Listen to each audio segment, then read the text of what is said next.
रसूल करीम सल्लल्लाहु अलैहि वसल्लम ने इरशाद फरमाया, अल्लाह ने मगरिब में तौबा का दरवाज़ा बनाया है जिसकी चौड़ाई 70 साल की मुसाफत है।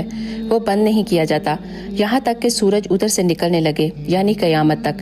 आपने इरशाद फरमाया, मैं अपने हौज़ पर तुमसे पहले ही मौजूद रहूँगा और तुमसे कुछ लोग मेरे सामने लाए जाएंगे, फिर उन्हें मेरे सामने से हटा दिया जाएगा। तो मैं कहूँगा कि ऐ मेरे रब, ये मेरे साथी हैं। लेकिन मुझसे कहा जाएगा कि आप इन्हें नहीं जानते कि उन्होंने आपके बाद दीन में क्या क्या नई चीज़ें ईजाद कर रखी थी। सही बुखारी हदीस नंबर 6576।